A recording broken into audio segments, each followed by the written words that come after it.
Bom dia, sou eu novamente, a professora Adriana Shoa, do Departamento de Biologia Celular e Genética, e hoje a nossa aula será sobre citoesqueleto.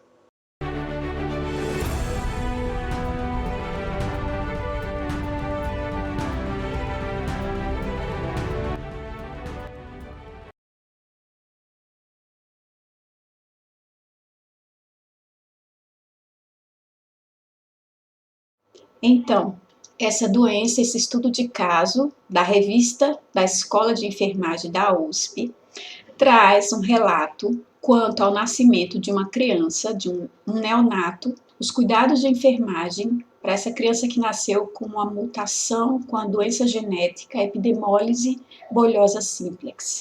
É possível ver nessa figura 1 que nos membros inferiores dessa criança existe um quadro severo de necrose e coagulação. A gente consegue ver que essas lesões são exudativas, liberam líquido inflamatório. Essa criança ela tem também o debridamento, ou seja, a perda do tecido epitelial que se descola do tecido conjuntivo. Aqui no membro inferior dá para ver o procedimento do grupo de enfermagem fazendo a limpeza dessas escarações. E esses debris precisam ser removidos, então esse procedimento é operacionalizado, executado por um profissional da área de enfermagem. Aqui a gente vê a mãe e os curativos que a criança requer constantemente. Essa doença, ela gera essas bolhas que apresentam esse quadro necrótico até de forma espontânea. Você está vendo que o neonato ele já nasce com essas lesões, já nasce com esse espectro de dano tecidual. Essas lesões são causadas por uma mutação no gene da queratina, que é uma proteína fibrosa que faz parte do citoesqueleto, dos filamentos intermediários. Esse citoesqueleto, ele dá sustentação à célula, ao citoplasma celular. E no caso das crianças que nascem com epidemólise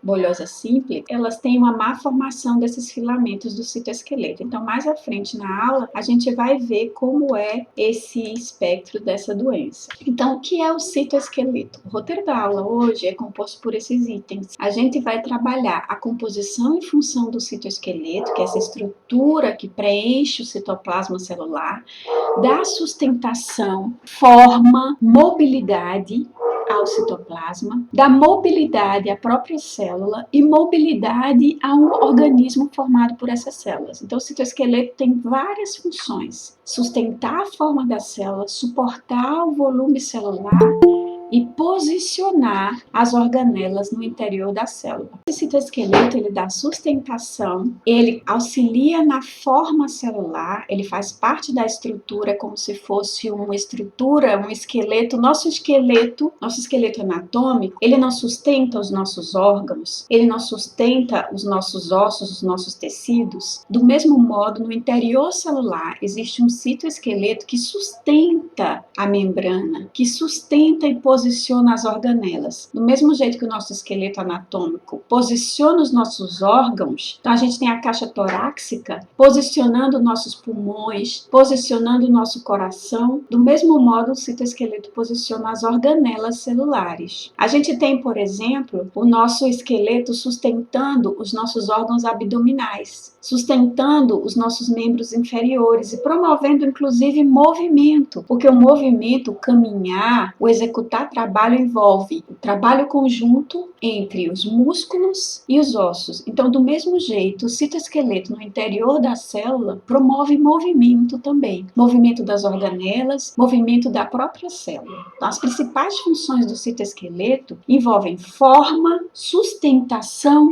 e movimento. Então, hoje a gente vai ver quem são as proteínas que compõem esse citoesqueleto, como elas se reorganizam, como elas organizam o citoplasma. E para isso a gente precisa conhecer.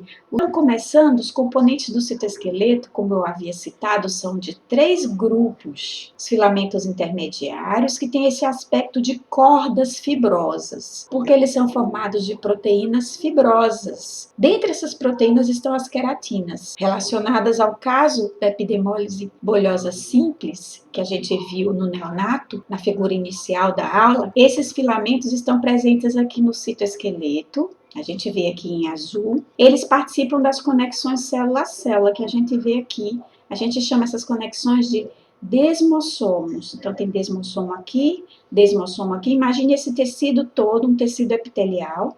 Então, essas células têm que estar justapostas, juntinhas, coladinhas umas às outras, formando esse tecido de revestimento. Na epidermólise bolhosa, que a gente viu na figura do neonato, com aquelas lesões teciduais, essas junções elas são frágeis. Então esse tecido, ele facilmente se rompe. E como eu falei, de forma espontânea ou apenas por um simples toque, a criança sofre lesões bolhosas. Então, esses filamentos do citoesqueleto que sustentam essa célula, a forma da célula, e dão suporte mecânico, suportam as tensões que os nossos tecidos sofrem constantemente pelo movimento, pelo estender, pelo caminhar. Esses tecidos, a própria bexiga, quando a gente bebe água, quando a gente se alimenta, à medida que todo o nosso alimento é absorvido, o nosso epitélio, quando a gente se alimenta, o nosso epitélio intestinal, ele infla. Se ele infla, ele se distende. Por que esse epitélio estomacal, intestinal, da bexiga, desses órgãos que têm um revestimento epitelial não se rompem? Porque dentro das células existe um tipo de filamento fibroso, é como se fosse um cabo de aço, uma corda, mas uma corda que apresenta uma elasticidade, suporta essas tensões mecânicas de estiramento. O que acontece numa criança com epidermólise bolhosa? Esses filamentos que suportariam esse estiramento são frágeis. Então, a pele e os revestimentos de mucosas são muito frágeis quando submetidos a tensões mecânicas e eles se rompem. Eu acho que para a qualidade de vida de uma criança, essa fragilidade é extremamente complicada, porque criança costuma cair, criança costuma correr, criança costuma abraçar e esse mínimo contato ele pode ser causador da lesão que a epidermólise bolhosa simples promove. Então, o que acontece naquelas crianças que nascem com essa alteração, com essa enfermidade, é que essas proteínas fibrosas que organizam esse filamento intermediário citoplasmático são mal organizadas, são proteínas com mutações e elas não formam esse filamento em forma de corda resistente. Quando esse tecido é submetido a estiramento, ele se rompe nessas junções célula a célula, formando as lesões bolhosas. Então aqui a gente vê também que esse filamento, ele ocorre também na porção nuclear. O filamento intermediário é o único filamento do citoesqueleto que ocorre não só no citoplasma, mas também no núcleo. O núcleo é a organela que armazena a informação genética. Então essa organela guarda o manual, o roteiro de vida da célula. As informações necessárias para as funções celulares estão armazenadas no núcleo. Então, essa forma e proteção oferecida por esse arcabouço do citoesqueleto, formado de filamentos intermediários que conferem forma e resistência à organela núcleo, é essencial para a proteção desse material genético. Então, a gente tem uma estrutura chamada lâmina nuclear. Olha, o tipo de filamento intermediário que ocorre no núcleo forma a lâmina nuclear. O restante dos filamentos intermediários é citoplasmático. A gente está vendo aqui, ó, tá tudo no citoplasma. Os 3 filamentos do citoesqueleto, tanto os filamentos intermediários quanto os microtúbulos e os microfilamentos de actina, ocorrem no citoplasma. Mas o filamento intermediário, além de ocorrer no citoplasma, ocorre também no núcleo, conectado ao envelope nuclear, a membrana nuclear interna. E como eu havia falado, ele confere sustentação mecânica e está conectado às junções célula a célula. Nesse filamento a gente consegue ver, olha, que diferente do microtúbulo, ele participa aqui das junções célula a célula, dos desmossomos e dos hemidesmossomos que ficam na junção célula-matriz. Os microtúbulos, por sua vez, diferente dos filamentos intermediários, não são formados de proteínas fibrosas, eles são formados de proteínas globulares. A gente consegue ver aqui essas proteínas que estão representadas em verde claro e verde escuro. Essas são as tubulinas. O nome tubulina ele é bastante sugestivo, porque os microtúbulos são filamentos que têm uma arquitetura semelhante a um cano, a um tubo oco. Então, esses filamentos são tubulares e são chamados de microtúbulos porque eles têm estrutura microscópica. Então, esses microtúbulos têm um diâmetro de 25 nanômetros. É interessante a gente entender esse diâmetro, porque a gente vai entender por que os filamentos intermediários se chamam filamentos intermediários. Porque o diâmetro do filamento intermediário é 10 nanômetros aqui, olha. O diâmetro do microtúbulo é 25 nanômetros. E o diâmetro dos filamentos de actina, que são os mais fininhos, os mais delgados, é 7 nanômetros. Essas proteínas que formam o filamento intermediário aqui são de uma diversidade muito grande de proteínas fibrosas. Então, diferente desses outros dois filamentos do citoesqueleto, que a proteína que contribui para o nome do filamento, tubulina, faz parte dos microtúbulos e a actina faz parte dos microfilamentos de actina. Nos filamentos intermediários, dependendo do tecido, é um tipo de proteína fibrosa específica. Então, não havendo um nome específico de uma proteína fibrosa para denominar o filamento, foi o diâmetro desse filamento que contribuiu para o seu nome.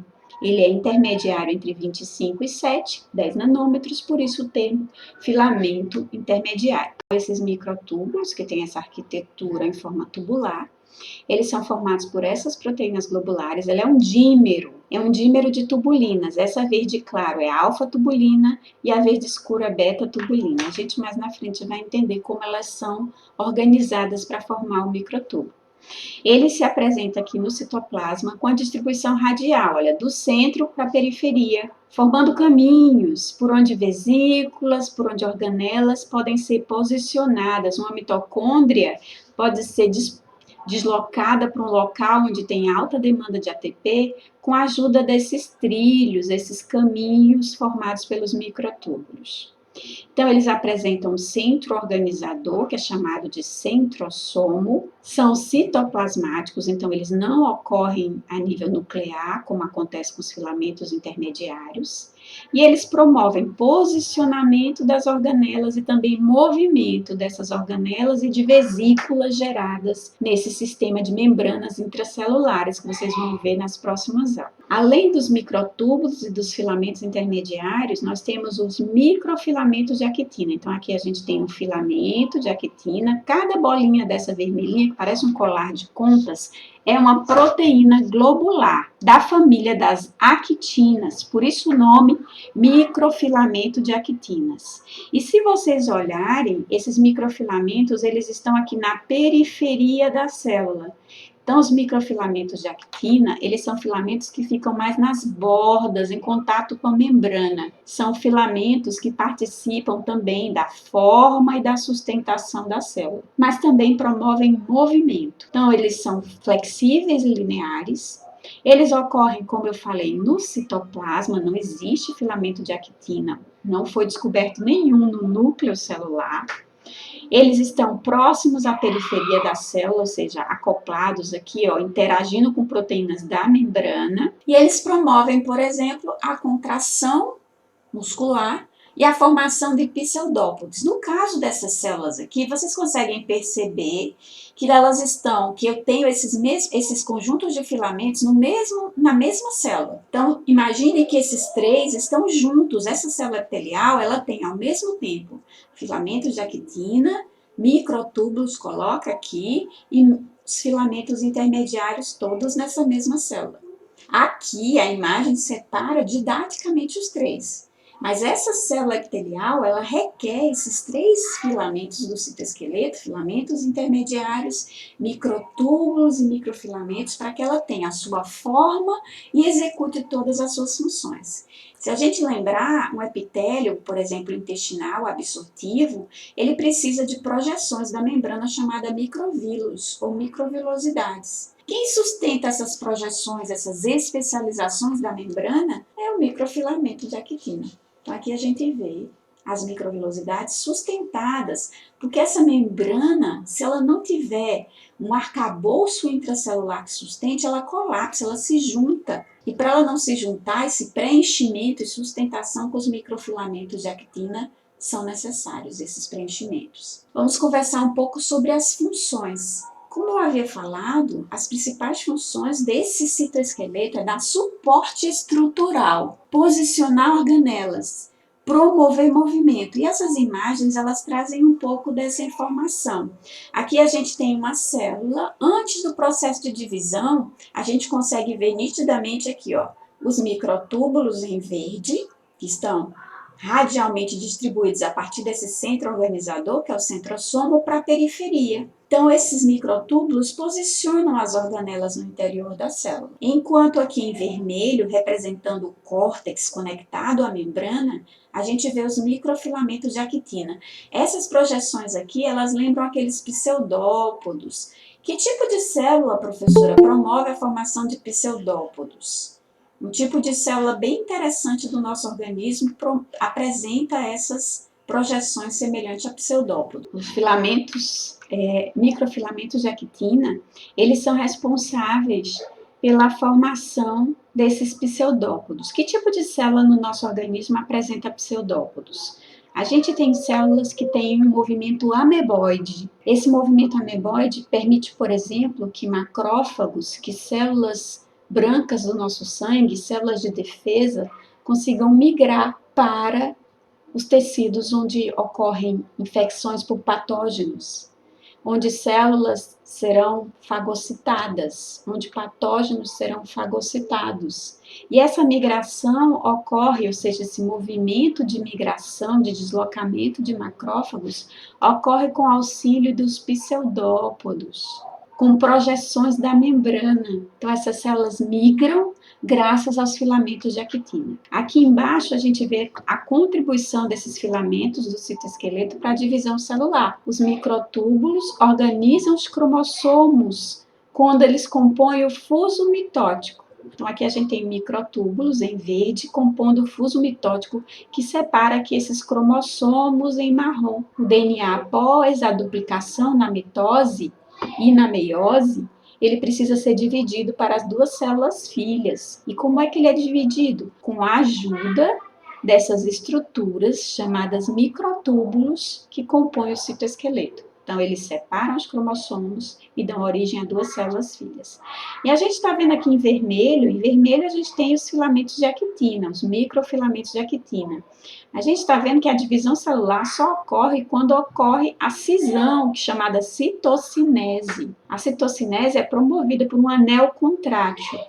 Esse anel contrátil, ele é formado por filamentos de actina e a proteína motora miosina, que faz com que ocorra um estrangulamento aqui, ó. Após a separação dos cromossomos, essa célula precisa se dividir. Então, a divisão é feita por um anel contrátil que vai gerar duas células filhas com a mesma estrutura, com os mesmos componentes que a célula original, a célula mãe, apresentava antes de duplicar todo esse material e se dividir no processo de mitose. Então, aqui após a citocinese, eu tenho duas células filhas, apresentando também um citoesqueleto formado de microfilamentos de actina em vermelho, microtúbulos em verde. Nessa imagem, eles não estão mostrando, o Alberts não mostra os filamentos intermediários, mas eles também estão presentes aqui. Aqui à direita, a gente vê os três filamentos do citoesqueleto, como eu mostrei no slide anterior, que os três ocorrem na mesma célula. Aquela célula epitelial.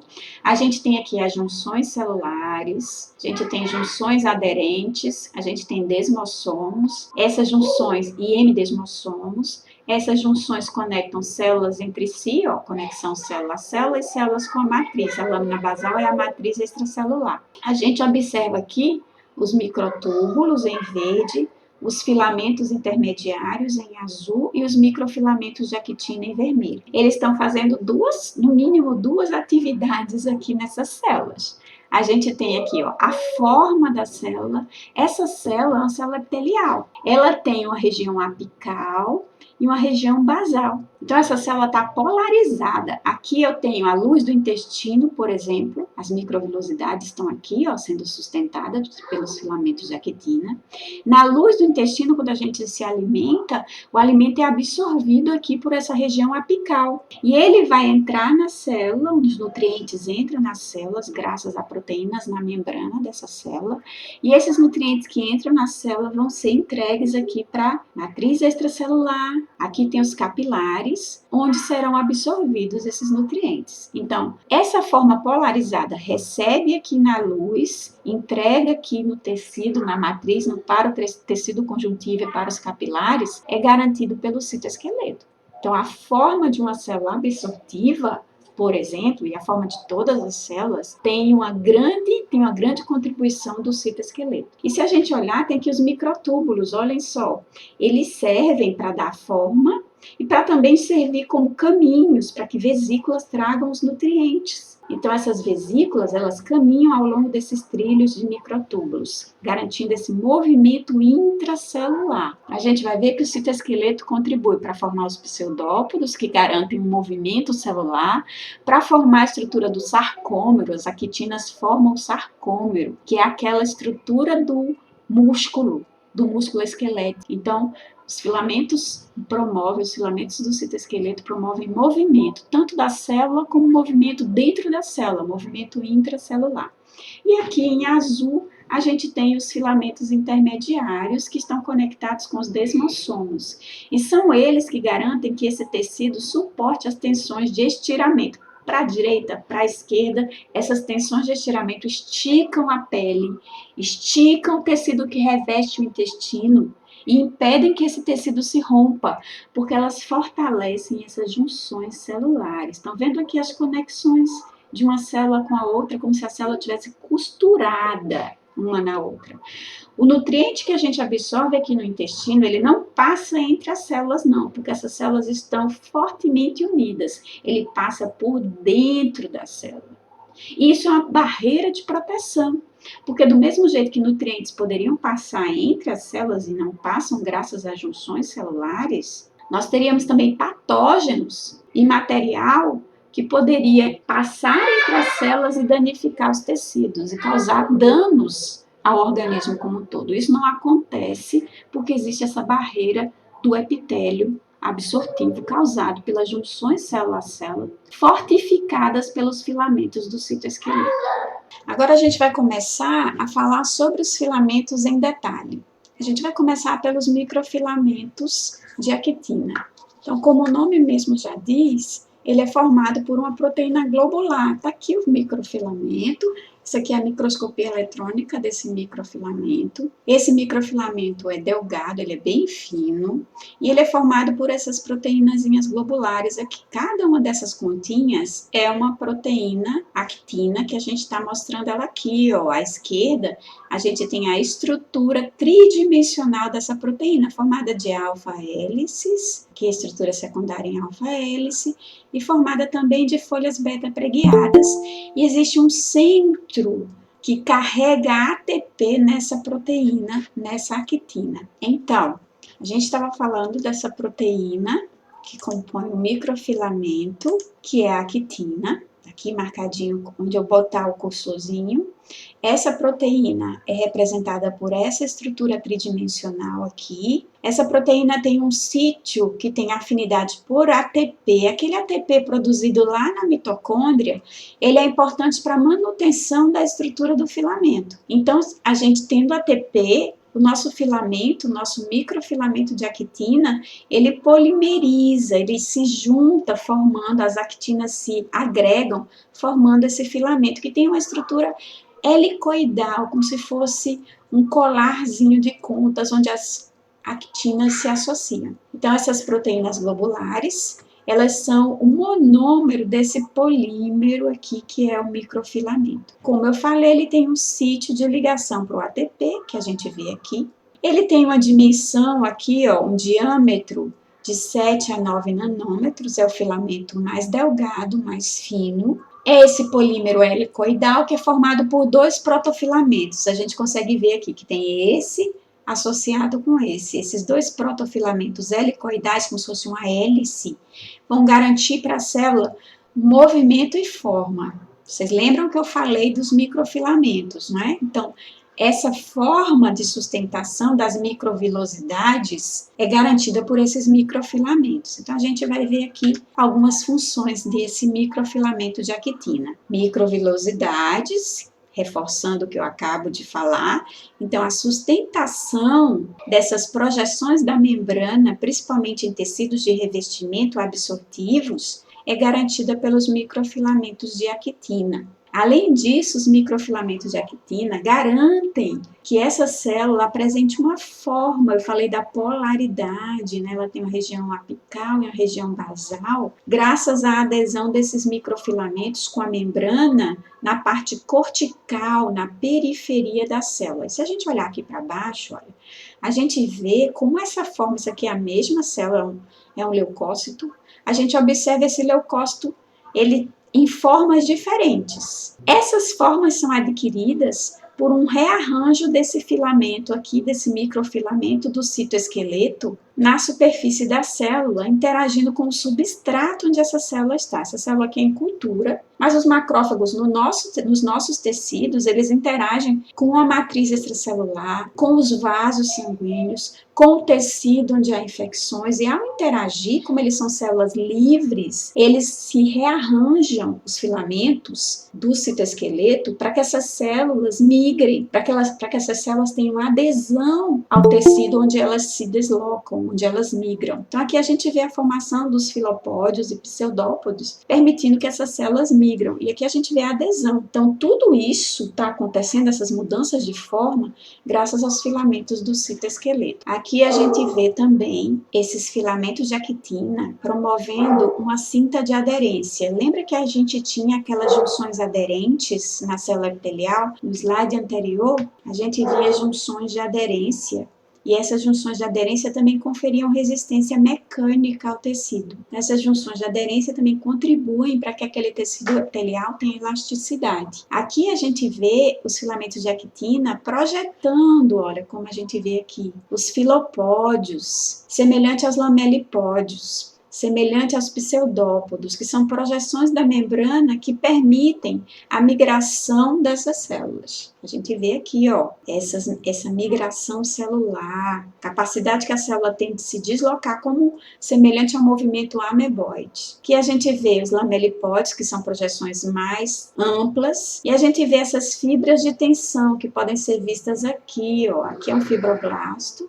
Esse fibroblasto também é uma célula migratória do nosso organismo, só que essa célula faz parte do tecido conjuntivo. Por exemplo, em lesões mecânicas, quando nós temos rompimento, lesões por dano tecidual, corte, as células precisam ser recolocadas e repovoar aquele local da lesão, que é o processo que a gente chama de cicatrização. Como é que a cicatrização ocorre? Primeiro tem que ter multiplicação celular. Então, as células do tecido epitelial e do tecido conjuntivo são induzidas a se dividir. E depois que elas se dividem, elas têm que ir migrando e repovoando aquela região. Esse repovoar é ajudado pelo movimento, formação desses filopódios nas células, e essa formação, ela impõe uma formação de tensão no córtex celular. A célula migra, ela se contorce. Aqui a gente vê a tensão, olha, a gente vê a distensão da célula, causada por essas fibras de tensão. Durante a migração, para as células repovoarem o tecido, taparem o corte, a lesão com novas células. Aqui em B, a gente vê o preenchimento das microvilosidades. Ele lembra a arquitetura, por exemplo,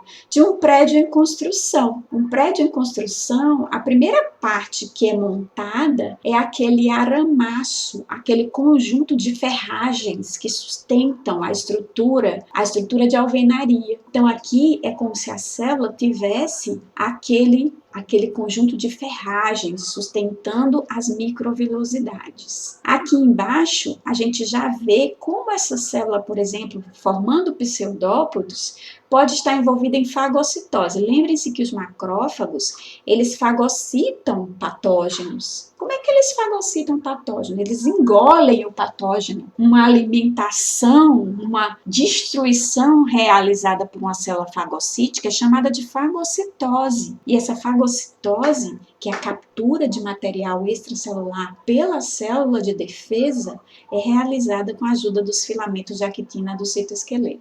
Aqui, intracelularmente, a gente está vendo vesículas sendo transportadas por esses filamentos, movidas por esses filamentos. E na última figurinha, a gente tem o anel contrátil, olha aqui. Aquele anel contrátil vai promover a divisão celular, que aqui não está sendo mostrado o material genético, mas aqui a gente está vendo um anel que separa essas duas porções em duas células filhas. E aqui a gente vê proteínas que interagem com esse microfilamento de actina do citoesqueleto, que são chamadas proteínas acessórias. Então aqui a gente tem as unidades globulares, os monômeros do filamento, que são as actinas, e aqui a gente tem algumas proteínas em verde que interagem com esses filamentos. A primeira proteína é uma proteína chamada proteína de nucleação, proteína que favorece a polimerização dos microfilamentos, ou a entrada de monômeros para o filamento crescer. Então aqui a gente tem uma proteína de nucleação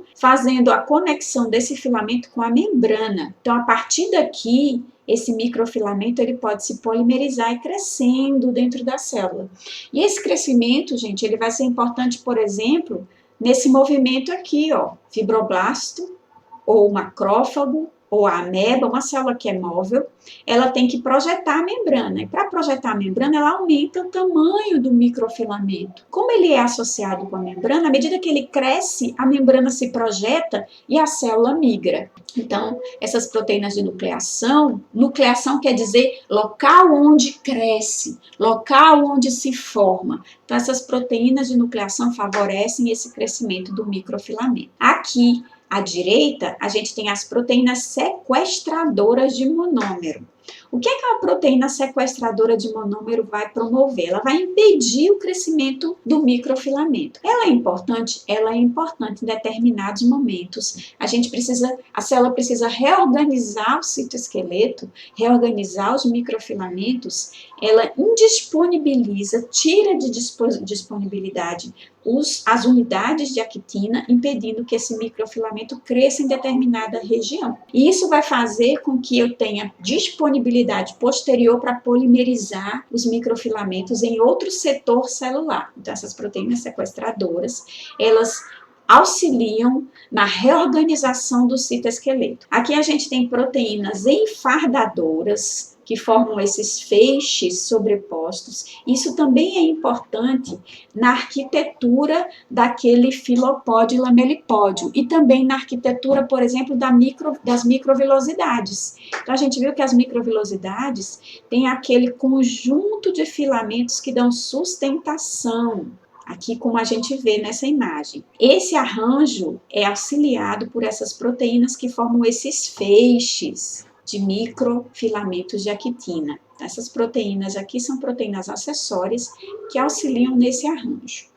Já aqui embaixo, a gente tem um conjunto de proteínas motoras, como as miosinas, que são proteínas acessórias. Se vocês verem aqui a seta para a direita, nesse microfilamento de cima, e a seta para a esquerda no microfilamento de baixo. Esse filamento formado por essa proteína motora vai fazer com que esse microfilamento seja empurrado ou atraído para da direita para a esquerda e esse da esquerda para a direita na contração e no relaxamento de novo, da esquerda para a direita e da direita para a esquerda, fazendo com que esses filamentos se aproximem e se afastem, que é o processo de contração muscular. É isso que essa proteína motora faz. Encurta a distância entre os filamentos de actina ou aumenta a distância. Quando encurta a distância, contração.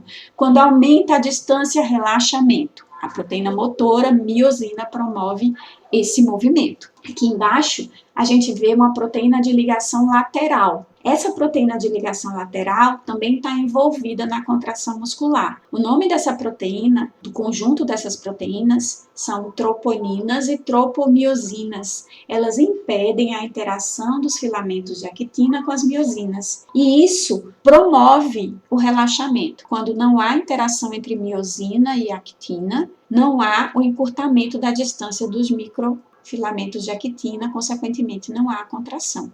E a proteína de ligação, o complexo troponina-tropomiosina, é quem favorece esse relaxamento. Um outro conjunto de proteínas são essas proteínas de capeamento, que impedem que os microfilamentos fiquem despolimerizando. Por exemplo, novamente, no tecido muscular, os microfilamentos não podem ficar se desmontando, como é a dinâmica do citoesqueleto, mas lá no músculo eles têm que ser estáveis. E o que garante essa estabilidade dos microfilamentos são essas proteínas que encapam a extremidade, impedindo que ele despolimerize. Também aqui a gente tem proteínas que fazem a interligação. Lembra daquele córtex tensionado aqui? Eu tenho filamentos nessa direção, filamentos nessa direção, filamentos em várias direções interconectados graças a essas proteínas aqui que fazem a conexão de filamentos de forma transversal, que fazem conexão de filamentos que estão em forma perpendicular uns aos outros. Então, eles são mantidos unidos e quando ocorre um estiramento, esses filamentos estão interconectados, garantindo que esse córtex tensionado execute o processo de distensão, por exemplo, dessa membrana na migração, graças a essas proteínas que interconectam esses filamentos. E quando esse filamento precisa ser rearranjado, existem proteínas que promovem o desmonte desse filamento. E aqui a gente tem as proteínas que quebram o filamento.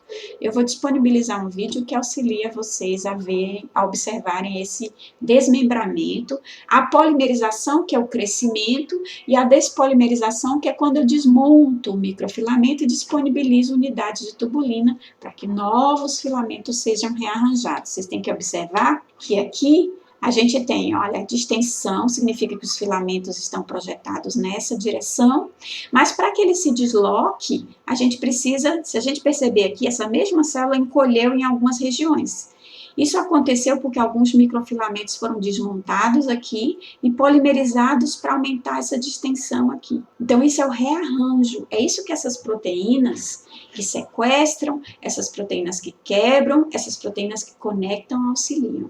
Aqui embaixo eu trago um exemplo de uma proteína chamada distrofina. A distrofina é uma proteína que conecta, ó, que faz parte aqui dessa conexão do capeamento, conecta os filamentos de actina no tecido muscular com a membrana da célula do sarcômero, a membrana sarcomérica do tecido muscular.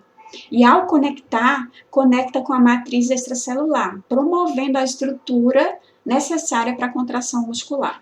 Quando essa proteína ligadora de filamentos de actina não está presente ou é defeituosa, ocorre o surgimento dessa alteração, dessa enfermidade que é a distrofia muscular. Então, a gente já falou do filamento de actina, falou aqui dessa mutação, um exemplo importante de uma enfermidade causada por uma alteração do citoesqueleto, e agora a gente vai falar de um outro filamento do citoesqueleto, que é o microtúbulo, que é formado por essas proteínas conhecidas como tubulinas.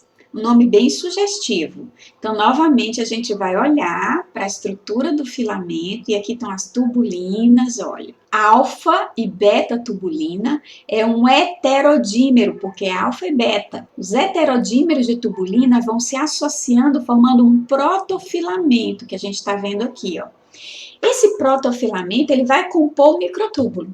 Cada microtúbulo tem 13 protofilamentos. Aqui é um corte transversal, que a gente vê aqui, ó, em microscopia. Então, aqui está o corte transversal, visão transversal. Aqui do lado, a visão longitudinal, que é representada didaticamente aqui, pelos 13 protofilamentos. E aqui, um filamentozinho, ó, um protofilamento, mostrando que ele é o resultado da polimerização, ou seja, da associação entre tubulinas, essa tubulina heterodimérica, alfa e beta tubulina.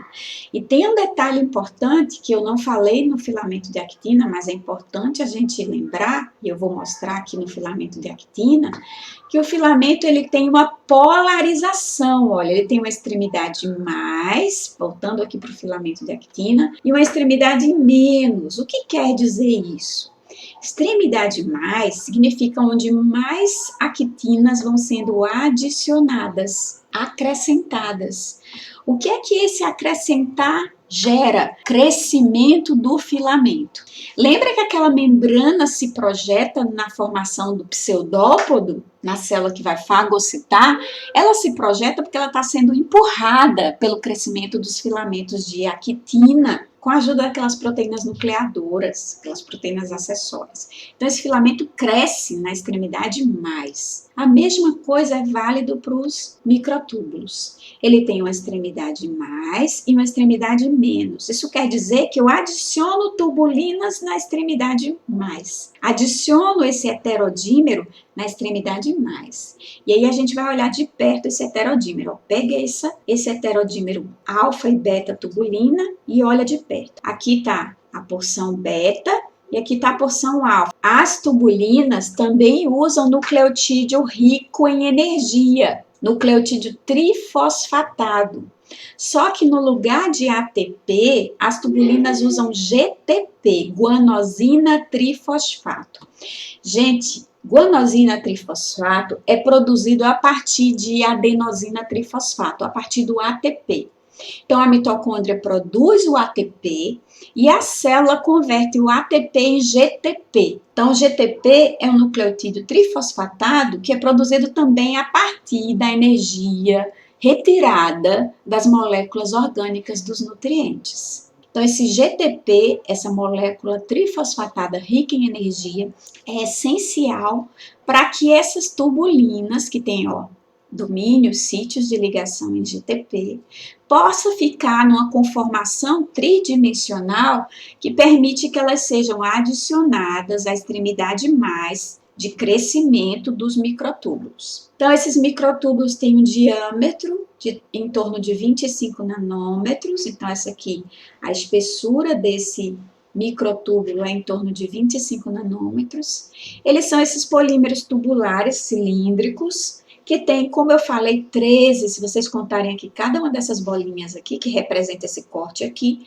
são 13 protofilamentos que vão garantir na célula organização, posicionamento das organelas, forma da célula e movimento, mobilidade. De quem, professora?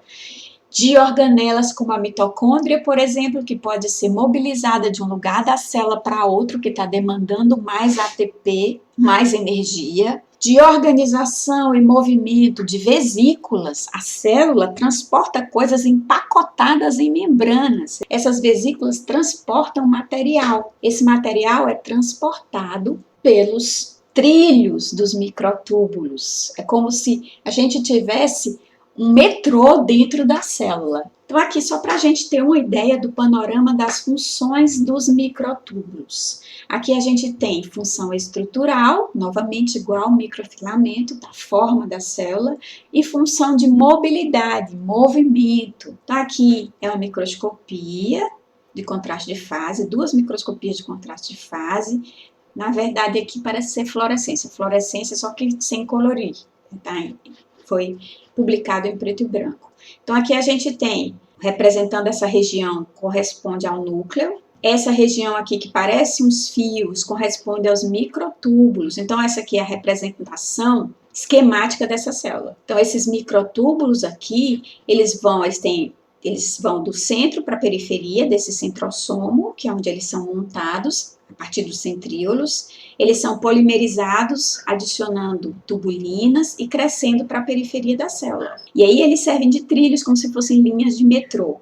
Mas eles também servem de suporte para as organelas, para as estruturas celulares. Vocês estão vendo que o núcleo está posicionado aqui, aderido a esses microtúbulos.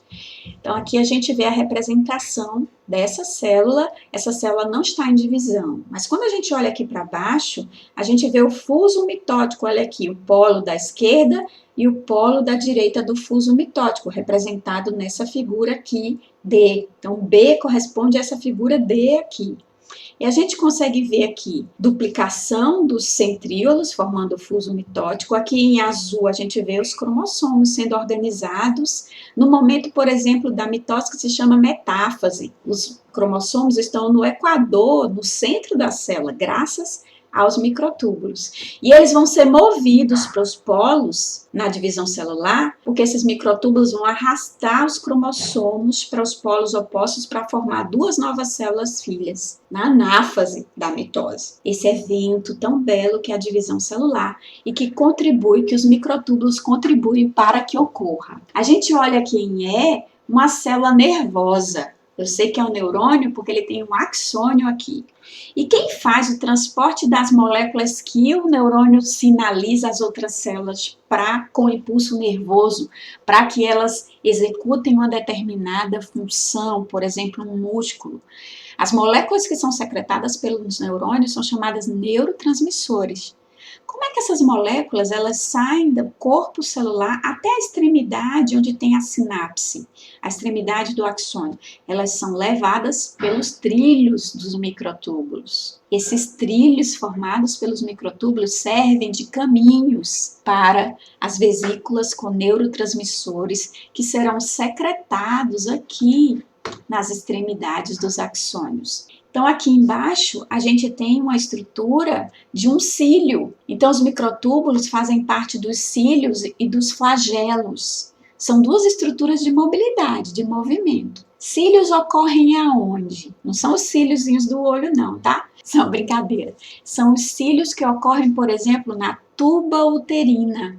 O que é que os cílios presentes nas células da tuba uterina promovem? Eles promovem a mobilidade, o movimento. O movimento de quem? Do ovócito. Então, esse ovócito, quando ele se amadurece, esse ovócito primário, ele se desloca ao longo da tuba uterina com a ajuda de um movimento ciliar. Ele é arrastado por movimentos executados pelo citoesqueleto. Então, aqui tem a membrana da célula ciliada, e no interior tem essa estrutura que causa uma mobilidade, ó, nesse sentido, como se fosse um chicotinho. E essa mobilidade faz com que o fluido presente ao longo da tuba uterina role o ovócito, ele vai rolando por esse fluxo do movimento ciliar até chegar ao útero, onde ele pode ser fertilizado, se instalar no processo chamado de nidação e dar origem ao desenvolvimento do embrião e formação do feto, da criança, ou ele pode, não estando fertilizado, ser eliminado. Mas ele precisa ser transportado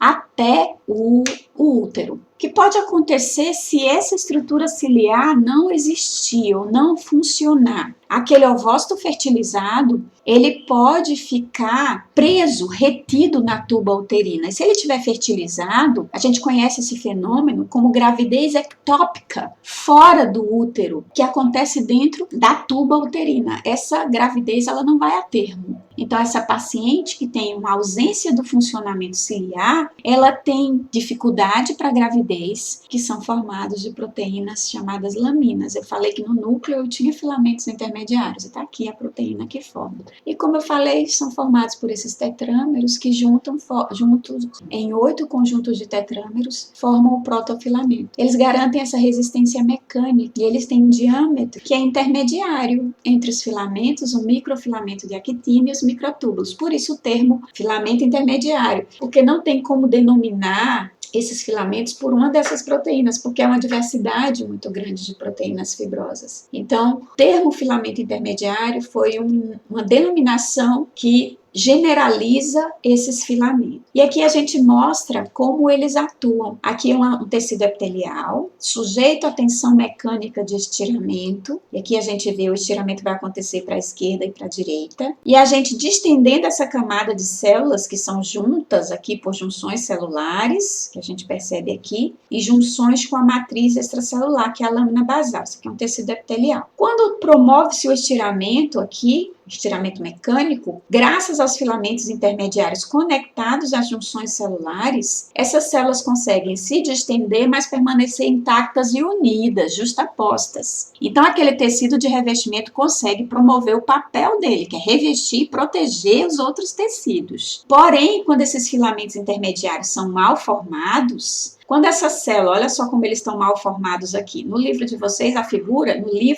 não tem esse desenho aqui, fui eu que desenhei, para representar que os filamentos estão mal dobrados. Qual é a consequência? Olha, eles nem estão ancorando nas junções célula a célula, nos desmossomos. Quando essa célula é sujeita à mesma tensão de estiramento, sem a presença desses filamentos de forma organizada, essas células se rompem. Esse tecido não consegue garantir a integridade, nem do próprio tecido, nem a proteção que os epitélios de revestimento conferem aos outros tecidos e órgãos. Então, graças a esses filamentos, os tecidos têm uma resistência maior às tensões mecânicas. Então, na ausência deles, não tem essa.